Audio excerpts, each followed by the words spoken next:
அழகா அலங்காரங்கள் எல்லாம் பண்ணிட்டு கள்ள பார்வை பார்த்துட்டு கை நிறைய வெண்ணையோட வந்தாராம். வெண்ணையோட வந்த உடனே இந்த கோபஸ்ரீகளுக்கெல்லாம் ஆச்சரியம், என்னடா அது நம்ம கையிலையும் கிருஷ்ணன் அங்கேயும் கிருஷ்ணன் அப்படின்னு. சற்று நேரத்தில் கிருஷ்ணாவுடைய மாயா விலாசத்தினால என்ன ஆறுது, அங்க இருக்கிற அத்தனை கோபஸ்ரீகளுக்கும் எல்லார் கையிலையும் இருக்கிற கிருஷ்ணன் தெரிஞ்சுடுத்து. இவா 30 பேரா, 30 + 1 யசோதா கிட்ட இருக்கிற 1, 31 கிருஷ்ணரை ஒரே நேரத்தில் பார்த்தா.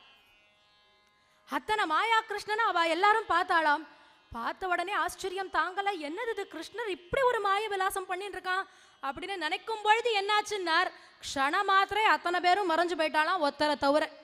யசோதை கிட்ட இருக்கிற கிருஷ்ணனை தவிர அத்தனை பேரும் மறைஞ்சுட்டாலாம்.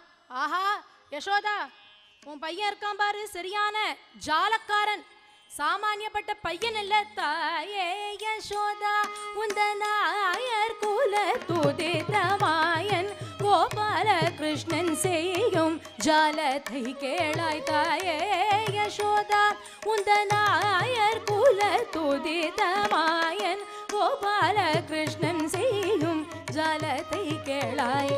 தாயே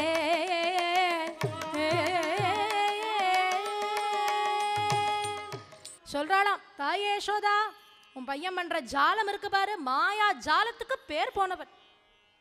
அம்மாடி, இவ்வளவு ஜாலத்தை எங்களால தாங்க முடியாது. இருந்தாலும் கிருஷ்ணானுகிரகம் கிடைச்சதுன்னு கோபஸ்ரீகள் எல்லாரும் சந்தோஷமா திரும்பினாளாம். அந்த லீலார்ணவம் முடிஞ்சது. அடுத்து பார்க்க போறது கொஞ்சம் கோபஸ்ரீ லீலை ஆயிடுத்தா. அடுத்து முக்கிய லீலை ஒண்ணு யமுனா தீரத்துல நடக்கிற லீலைன்னு சொல்லலாம். யமுனையில ஒரு மடு ஒன்று இருந்தது. அந்த மடுவுல காளிங்கன் அப்படின்னு ஒரு சர்ப்பம். அந்த சர்ப்பம் என்ன பண்ணிட்டு இருந்தது அப்படின்னு பார்த்தா உசு உசு உசுன்னு விஷத்தை கக்கிண்டு யமுனையை பூரா விஷமாக்கிடுத்து. அது இருக்கிற இடத்தை சுத்தி என்ன ஆறுது, அந்த மரங்கள் எல்லாம் பட்டு போறது, பூக்கள் எல்லாம் உதிர்றது, எல்லாம் வாடி போறது, எல்லாம் வேரெல்லாம் கெட்டு போறதுனால மரங்கள் எல்லாம் சாயறது. அந்த தண்ணியை வந்து பருகிற பறவைகள் எல்லாம் உயிரற்று போய் விழருது. மிருகங்களுக்கெல்லாம் கஷ்டமா போயிடுது. அங்க இருக்கிறவாளுக்கும் இப்ப மாதிரியா பைப்பை திறந்தா உடனே நமக்கு வர மாதிரியா எல்லா யமுனைக்கு தானே போய் எடுத்துட்டு வரணும் அப்பெல்லாம். அதனால எல்லாரும் யமுனைக்கு போய் எடுத்துட்டு வரா. அந்த ஜலத்தை பருகிற வாளுக்கெல்லாம் எதுவும் சரியா இருக்கிறது இல்லை. இதை போய் அத்தனை பேரும் கிருஷ்ணன்ட்ட சொல்றாளாம், கிருஷ்ணா யமுனா தீரத்துல ஏதோ ஒரு சர்ப்பம் விளையாட்டை காமிச்சுட்டு இருக்கு கிருஷ்ணா, அதனால நீ அந்த பக்கம் போகாதன்னு எச்சரிக்கிறாளாம் இவாள்லாம். நீ போகாத கிருஷ்ணா அந்த பக்கம்னு. கிருஷ்ணன் என்ன பண்ணாதன்னு சொல்றாளோ அதைத்தான் முதல்ல பண்ணுவார். நேரா போனாராம் ஃப்ரெண்ட்ஸோட எல்லாம்.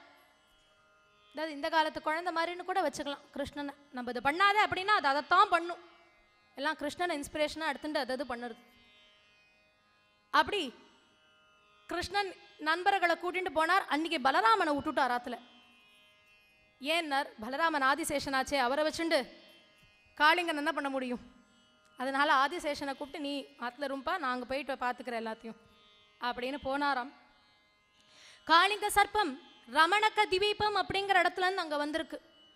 என்ன காரணம்னு பார்த்தா, இந்த ரமணக்க திவீபத்தில் காளிங்கன் இருக்கும் பொழுது அங்க கருடனோட ஒரு இம்சை ஜாஸ்தியா இருந்தது. கருடன் யாரு? பாம்புக்கும் கருடனுக்கும் ஆகாது. ஆனா சேராதனையும் சேர்க்கும் பெருமான் இல்லையா திருமங்கையாழ்வார் பாடுறது சொல்றார். அதனால தான் பாம்பையும் கருடனையும் ஒன்னா வச்சுட்டு இருக்கார் தன்னோட. பாம்பு படுக்கை, கருட வாகனம்னு இருந்துருக்கார்.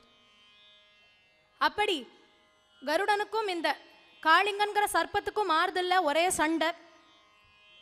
அப்போ காளிங்கன் என்ன பண்றார், கருடனோட நம்ம போட்டி போட முடியாது, இனிமே உடம்புல திராணி இல்லை, நம்ம நேரா யமுனா தீரத்தில் போய் ஒரு மடுவில் இருந்துடலாம்னு முடிவு பண்ணி போனாலும்.